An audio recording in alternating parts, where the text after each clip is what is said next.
నమస్తే శ్రీ మాతృ శ్రీ కృష్ణాయ నమః. భక్తి ప్రేక్షకులకు స్వాగతం.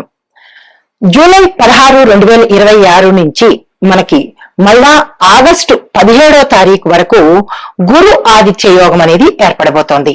అయితే ఈ గురు ఆదిత్య యోగం ఏంటి అంటే కనుక అత్యద్భుతమైన 2 గ్రహాలు కలవడం అన్నమాట. అయితే ఇది జూలై 16, 2026 రాత్రి 11:44 సూర్యుడు కర్కాటక రాశిలోకి ప్రవేశం చేస్తున్నాడు. మన ముగింపు మనకి ఎప్పుడు అంటే 17 ఆగస్టున సూర్యుడు కర్కాటకంలో అంతవరకు ఉంటాడు. కాబట్టి ఈ సమయాన్ని గురు ఆదిత్య యోగం కింద మనము చెప్పుకుంటాం. జ్యోతిష శాస్త్రంలో ఇది ఒక అద్భుతమైన యోగం లాంటిది. అయితే ఈ సమయంలో కర్కాటక రాశిలో ఉచ్చ స్థితిలో ఉన్నటువంటి గురుగ్రహము సూర్యుడితో సంయోగం చెందడం వల్ల విశేషమైన శక్తి, ప్రభావము, యోగాలు అన్ని కలిగేందుకు అవకాశాలు ఉంటాయి. అయితే మరి ఈ గురు ఆదిత్య యోగము చాలా అరుదైనటువంటిది, అద్భుతమైనటువంటిది, మహిమాన్వితమైనటువంటిది. సకల యోగాలు ఇక్కడి నుంచి మనకి ప్రారంభమవుతాయి.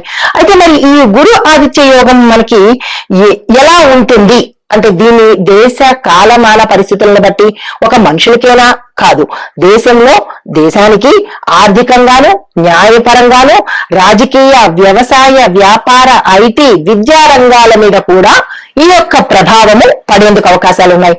అయితే మరి ఈ యొక్క గ్రహస్థితులు, ఫలితాలు మనకి మేషాది ద్వాదశ రాశుల వారికి ఎలా ఉండబోతోంది అనే అంశంలో మనం మొదటగా ఈ గురు ఆదిత్య యోగంలో తదుపరి రాశి ధనస్సు రాశి. ఈ రాశి వారికి 8వ భావంలో ప్రభావం చూపిస్తోంది. ఇది ఆయుష్, రహస్య విషయాలు, ఆకస్మిక మార్పులు అంటే ఇంట్లో కావచ్చు, లేదంటే మీరున్న స్థలంలో కావచ్చు, మార్పులు, పరిశోధన, పూర్వ పుణ్యము, ఆధ్యాత్మికకు సంబంధించిన అనుభవాలకు సంబంధించినటువంటి స్థానం ఇది. అయితే ధనుసు రాశి వారికి గురువు అధిపతి కావడం మూలంగా ఈ యోగము అత్యంత అద్భుతమైన యోగము. అయితే దీనిలో మీకు చాలా మార్పులు రావచ్చు, వ్యక్తిగతంగా రావచ్చు, కుటుంబ పరంగాను, కెరియర్ పరంగాను. ఎవరు ఏ రంగంలో ఉంటారో ఆ రంగంలో వాళ్ళకి విపరీతమైన అద్భుతమైనటువంటి మంచి మార్పులు వచ్చే అవకాశం ఉంది. అది ప్రధాన ఫలితాలు ఏంటంటే ఈ ధనస్సు రాశిలో ఉండే వారికి కొన్ని జీవితంలో మార్పులతో పాటు పాత సమస్యలు ఏదైనా ఉంటే పరిష్కారానికి వచ్చే అవకాశము, ఆధ్యాత్మిక ఆలోచనలు, కొత్త జ్ఞానం పొందేందుకు అవకాశం ఉంటుంది. అయితే ఇంకా బయటకు కనిపించినటువంటి కొన్ని పెద్ద పెద్ద మార్పులు కూడా కనబడతాయి. లోపల నుంచి జీవితాన్ని మార్చే నిర్ణయాలు కూడా మీరు తీసుకోవాల్సిన పరిస్థితి ఈ సమయంలో ఏర్పడుతుంది. మరి ఉద్యోగస్తులు చూసినట్టయితే కనుక కొత్త కొత్త బాధ్యతలు వస్తాయి. ఉన్న ఉద్యోగం నుంచి మారి కొత్త ఉద్యోగంలోకి వెళ్ళడం కానీ, లేదా వేరే ప్రాంతానికి బదిలీ అవ్వడం కానీ ఇలాంటివి జరిగే అవకాశాలు ఉన్నాయి. పరిశోధన, రహస్య విభాగాలు, ఫైనాన్స్, ఇన్సూరెన్స్, టెక్నికల్ ఈ రంగాలలో ఉన్న వారికి అనుకూలమైన సమయం ఇది. మరి పాత సమస్యలు కొన్ని కోర్టు కేసులు కావచ్చు, పోలీస్ కేసులు కావచ్చు, లేదంటే ఇంటికి సంబంధించిన గొడవలు కావచ్చు, భార్యాభర్తలు, ఇలాగ ఏ సమస్యలు ఉన్నా అవి పరిష్కార మార్గానికి వచ్చేందుకు అవకాశం కనబడుతోంది. ఉద్యోగంలో మార్పులు కూడా కొంతమంది యోచన చేసేందుకు అవకాశం ఉంది. అయితే నిర్ణయాలు తీసుకునేటప్పుడు మాత్రం జాగ్రత్తగా ఆలోచించి నిర్ణయాలు తీసుకోండి. మరి ఇక్కడ మీరు ఏ అంశంలో జాగ్రత్తలు తీసుకోవాలి అంటే కనుక కార్యాలయంలో అంటే మీ యొక్క ఆఫీస్ లో రహస్య విషయాలు అంటే మీకు తెలిసినటువంటి అఫీషియల్ కాన్ఫిడెన్షియల్ మ్యాటర్స్ బయటకు లీక్ చేసే ప్రయత్నం చేయకండి. దానివల్ల మీరు నష్టపోవడము, ప్రమాదాల్లో ఇరుక్కోవడము జరిగే అవకాశం కనబడుతోంది. ఇది నోట్ చేసుకుని జాగ్రత్తగా ఉండే ప్రయత్నం చేసుకోండి. అయితే మరి ఐటీ ప్రైవేట్ రంగంలో ఉన్న వాళ్ళకి cyber security, data analysis, research ఈ రంగాలలో పనిచేస్తున్న వాళ్ళకి మంచి మంచి అవకాశాలు వస్తాయి. కొత్త నైపుణ్యాలు నేర్చుకోవడానికి, భవిష్యత్తుకు ఉపయోగపడేందుకు అవకాశం ఉంది. సమయాన్ని వృధా చేసుకోకండి. విదేశీ ప్రాజెక్టులు ఏదైనా మీకు ఇంతవరకు లేకపోతే అవి వచ్చేందుకు అవకాశాలు ఉన్నాయి. ఇది గతంలో ఉన్న వారికి మార్పు అవ్వడం కానీ లేదా పూర్తిగా క్యాన్సిల్ అయిపోవడం కానీ జరిగేందుకు అవకాశం కనబడుతోంది. వ్యాపారస్తులు చూసుకున్నట్లయితే కనుక భాగస్వామ్య వ్యాపారాలలో చాలా జాగ్రత్తగా ఉండండి. మీకు వెన్నుపోటు పొడిచే అవకాశం కనబడుతోంది. మీ పార్ట్నర్స్ అది ఎక్కడ, ఏంటి, ఎలా అనేది మీరు యోచన చేసుకోండి. పాత పెట్టుబడుల నుంచి లాభాలు వచ్చే అవకాశం కనబడుతోంది. రహస్య ప్రణాళికలు విజయవంతమయ్యే అవకాశం కనబడుతోంది. పెద్ద పెద్ద పెట్టుబడులు పెట్టేటప్పుడు కొంత జాగ్రత్త తీసుకోండి. మీ శ్రేయోభిలాషుల్ని సలహా అడిగి ముందుకు వెళ్లే ప్రయత్నం చేయండి.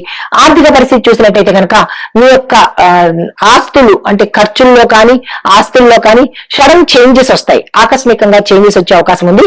పాత బాకీలు, పన్నులు, గతంలో ఎగవేసిన రుణాలు, ఆ విషయంలో మాత్రం మీరు కొద్దిగా జాగ్రత్తలు తీసుకోండి. మీరు ఇవ్వవలసిన లేదా మీకు ఎవరైనా ఇవ్వవలసిన ఈ రెండు అంశాల్లో కీలకంగా జాగ్రత్తగా ఉండే ప్రయత్నం చేసుకోండి. వారసత్వ ఆస్తి లేదా పాత సంబంధ విషయాలు మీకు పురోగతిని పొందేందుకు అవకాశం కనబడుతోంది. పొదుపుకు ప్రాధాన్యత ఇవ్వాలి. విద్యార్థులు చూసుకున్నట్టుగా కనుక పరిశోధన అంటే రీసెర్చ్, PhD, రహస్య శాస్త్రాలు, విద్య, వైద్య, ఆరోగ్య, జ్యోతిష్య ఈ అంశాలలో ఎవరైతే చదువుతున్నారో వారికి ఆసక్తితో పాటు మంచి అవకాశాలు రావడము, కొంతమంది స్థానచలనాలు కూడా జరిగే అవకాశాలు కనబడుతున్నాయి. ఏకాగ్రతతో చదివితే కనుక మంచి ఫలితాలు పొందుతారు. లోతైన విషయాలు నేర్చుకునే శక్తి మీకు ఈ సమయంలో పెరిగేందుకు అవకాశం ఉంది. కుటుంబ పరంగా చూసుకున్నట్టయితే కనుక పాత విషయాలు, గతంలో ఎప్పుడో జరిగిపోయిన విషయాలు మళ్ళా తవ్వి బయటకు తీసేందుకు అవకాశాలు కనబడతాయి. ఇక్కడ మీరు చాలా కీలకంగాను చాలా చాకచక్యంగాను మెలగవలసిన పరిస్థితి. సంబంధాలను, బంధాలను జాగ్రత్తగా ముందుకు తీసుకెళ్లే ప్రయత్నం చేయండి. ఏ పొరపాటు జరిగినా సంబంధాలు తిరిగిపోయే అవకాశం కనబడుతోంది. జీవిత భాగస్వామి అంటే మీ యొక్క భార్య లేదా భర్త, వీళ్ళ యొక్క భావాలను మీరు గౌరవించే ప్రయత్నం చేసుకోండి. వివాహము, ఇతర సంబంధాలు చూసినట్టయితే దాంపత్యంలో పారదర్శకత అంటే ట్రాన్స్పరెన్సీ అనేది చాలా అవసరము. అనుమానాలకు అసలు తావివ్వకండి. అలాంటివి ఏమైనా జరిగితే కనుక కూర్చుని 1-on-1 మాట్లాడుకునే ప్రయత్నం చేసుకోండి. వివాహ సంబంధాలు ఆలస్యం అయ్యే అవకాశాలు కనబడుతున్నాయి. కొన్ని క్యాన్సిల్ అవ్వచ్చు, కొన్ని మధ్య దాకా వచ్చి విడిపోవడం కానీ ఇలాంటివి జరిగే అవకాశాలు కనబడుతుంది. ధనుసు రాశిలో ఉండేవారు వివాహానికి సంబంధించినటువంటి జాగ్రత్తలు తీసుకునే ప్రయత్నం చేయండి. అయితే ఆస్తి, వాహనాలు ఈ అంశాల్లో చూసినట్టయితే పాత ఆస్తి సమస్యలు మీకు ఈ సమయంలో పరిష్కారం అయ్యే అవకాశం ఉంది. పత్రాల విషయంలో పూర్తి జాగ్రత్తలు తీసుకోవాలి. రుణాల ద్వారా ఆస్తిని కొనుక్కోవాలన్న యోచన కాస్త పక్కకు పెట్టండి. ఇబ్బందికర వాతావరణం చోటు చేసుకుంటుంది. రైతులకు చూసినట్టయితే భూమి, నీటి వనరులు, వాతావరణము, పాత పద్ధతులు వీటి మీద కొద్దిగా మీరు దృష్టి పెట్టే ప్రయత్నం చేసుకోండి. వ్యవసాయ పెట్టుబడులు పెట్టేటప్పుడు జాగ్రత్తగా ఆచితూచి పెట్టుబడులు పెట్టుకోండి. అనుభవజ్ఞుల సలహాలు రైతులు తీసుకునే ప్రయత్నం చేసుకోండి. రాజకీయ రంగం చూసినట్టయితే కనుక తెరవెనక వ్యూహాలు సక్సెస్ అయ్యే అవకాశాలు కనబడుతున్నాయి. ప్రత్యర్థుల విషయంలో మాత్రం మీరు చాలా జాగ్రత్తగా ఉండాలి. ఈ సమయం మీకు చాలా క్రుషియల్ పీరియడ్, అంటే చాలా సంకట పరిస్థితి అని క్లియర్ గా చెప్పాల్సి వస్తుంది.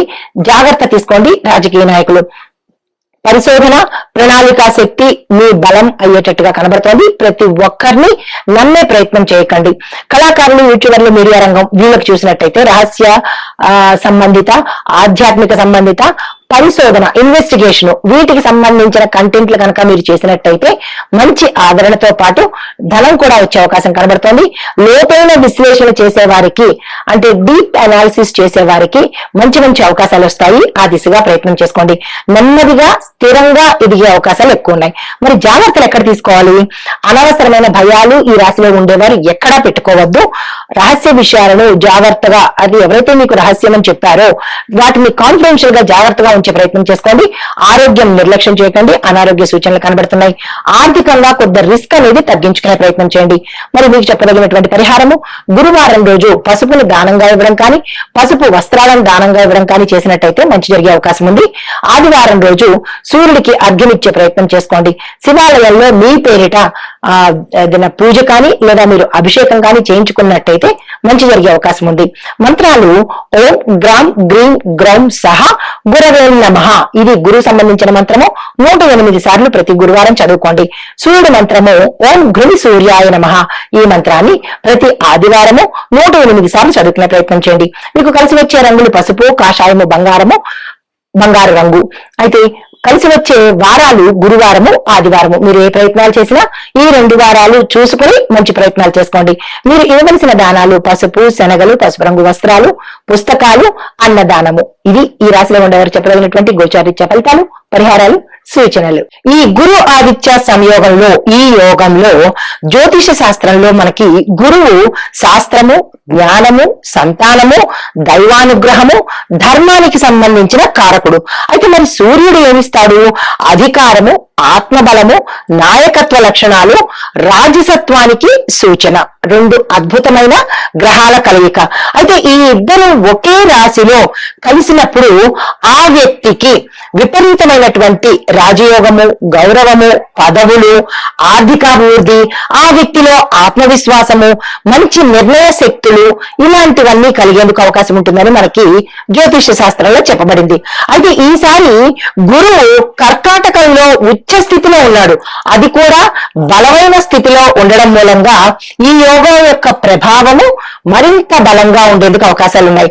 అయితే జ్యోతిష సంప్రదాయ ప్రకారము ఈ వ్యక్తిగతంగా ఎవరైతే జాతకుడు ఉంటాడో ఆ జాతకుడికి ఆ యొక్క దశ, భుక్తి, లగ్నము, ఇతర అంశాల మీద కూడా వీటి యొక్క ప్రభావం అనేది కనబడుతూ ఉంటుంది. అయితే మరి దేశ పరిస్థితులు ఎలా ఉండబోతున్నాయి అంటే విద్య, పరిశోధన, సాంకేతిక రంగాల్లో పురోగతి కనిపించే అవకాశం కనబడుతోంది. ప్రభుత్వ నిర్ణయాలు ప్రజాహితానికి సరిపడట్టుగా ప్రజల హితం కోరినటువంటి అంశాల మీద దృష్టి పెట్టడం జరుగుతుంది. ఇంకా రియల్ ఎస్టేట్, నిర్మాణ రంగము, విద్య, ఆరోగ్యము, ఈ అంశాలకు సంబంధించిన వాటికి కొంత ఇబ్బందికరమైన సూచనలు గోచరిస్తున్నాయి. మరి వ్యవసాయదారులకు చూసుకున్నట్టయితే కనుక వర్షాల మీద ఆధారపడేటటువంటి కొన్ని ప్రాంతాల్లో చక్కని పంటలు పండుతాయి. బంగారంలా ఉండబోతుంది. రైతులకు మంచి ఊతంలాగా ఉంటుంది. అయితే మరి ధార్మిక కార్యక్రమాలు, దేవాలయాల్లో పూజలు, గురు పూజలు, ప్రజలలో భక్తి అనేది కొంచెం ఎక్కువయ్యే సూచనలు కనబడుతున్నాయి. అయితే ఈ యొక్క ప్రభావాలు ఒక కర్కాటక రాశి వారికేనా లేదా అంటే 12 రాశుల వారికి ఎలా ఉండబోతోంది అనే అంశంలో ముందుగా మేషరాశి వారికి చూసుకున్నట్టయితే కనుక